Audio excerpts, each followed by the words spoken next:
Assalamualaikum warahmatullahi wabarakatuh. Salam sejahtera untuk kita semua. Perkenalkan, nama saya Marisya Intansari, peserta Latsar CPNS golongan 3 angkatan 16. Pada kesempatan kali ini, saya akan membahas mengenai sasaran kinerja pegawai atau yang sering disebut SKP. Sebelumnya, seperti yang sudah kalian tahu, nama saya Marisya Intansari. Jabatan saya adalah pengelola pengadaan barang jasa ahli pertama. Saya bekerja di bagian pengadaan barang jasa Sekretariat Daerah Pemerintah Kabupaten Tapin. SKP adalah rencana kerja dan target yang akan dicapai oleh aparatur sipil negara atau ASN. SKP ini memuat seluruh kegiatan, tugas jabatan, dan target yang harus dicapai dalam kurun waktu penilaian yang bersifat nyata dan dapat diukur. SKP disusun sebagai suatu alat ataupun sarana untuk penilaian prestasi kerja ASN secara sistematis yang dilakukan oleh pejabat penilai terhadap SKP itu sendiri, serta penilaian perilaku kerja pegawai.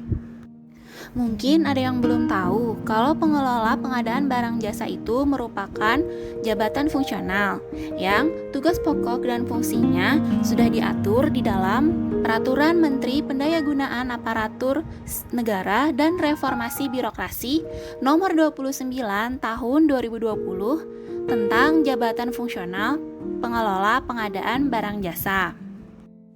Target kinerja yang harus dicapai oleh pengelola pengadaan barang jasa sesuai dengan tugas jabatan fungsional PPBJ, yaitu melaksanakan kegiatan perencanaan pengadaan barang jasa pemerintah, pemilihan penyedia barang jasa pemerintah, pengelolaan kontrak pengadaan barang jasa pemerintah, serta pengelolaan pengadaan barang jasa pemerintah secara swakelola. Jabatan fungsional pengelola pengadaan barang jasa itu sendiri terbagi menjadi 3 tingkatan. Yang pertama, ahli pertama, yang kedua, ahli muda, dan yang ketiga, ahli madya. Dalam Permen PAN RB nomor 29 tahun 2020, ada target angka kredit minimal yang harus dipenuhi dan dituangkan di dalam SKP, yaitu dengan rincian untuk pengelola pengadaan barang jasa ahli pertama, minimal AK-nya adalah 12,5. Sedangkan untuk pengelola PBJ ahli muda, nilai AK minimalnya 25. Dan untuk pengelola PBJ ahli madya, nilai AK-nya 37,5. Karena saya merupakan pengelola pengadaan barang jasa ahli pertama, maka nilai angka kredit yang harus saya dapatkan dalam kurun waktu 1 tahun yaitu dengan minimal 12,5. Untuk mencapai angka kredit tersebut, saya membuat sasaran kinerja pegawai yang dinilai oleh atasan saya sendiri.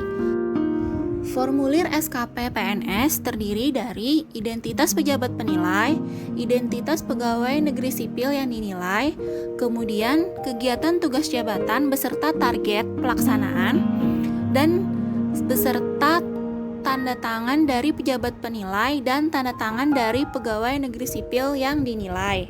Sebagai contoh, kegiatan tugas jabatan yang saya lakukan adalah yang pertama, melakukan review dokumen persiapan pada pekerjaan yang dilakukan dengan metode pemilihan pengadaan langsung atau tender cepat atau e-purchasing dengan angka kredit 1,6 dan targetnya kuantitas output sebanyak 40 berita acara yang diharapkan dapat selesai dalam waktu 6 bulan.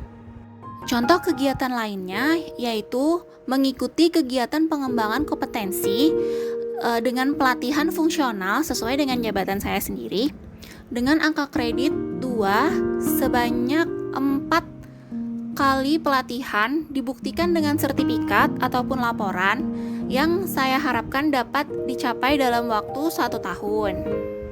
Untuk laporan realisasi SKP itu sendiri dilakukan setiap bulan sehingga dalam 1 tahun ada 12 SKP yang harus kita isi. Baik, itulah tadi yang dapat saya sampaikan mengenai sasaran kinerja pegawai atau SKP. Lebih kurangnya saya mohon maaf. Semoga apa yang saya sampaikan dapat bermanfaat. Terima kasih atas perhatiannya. Wassalamualaikum warahmatullahi wabarakatuh.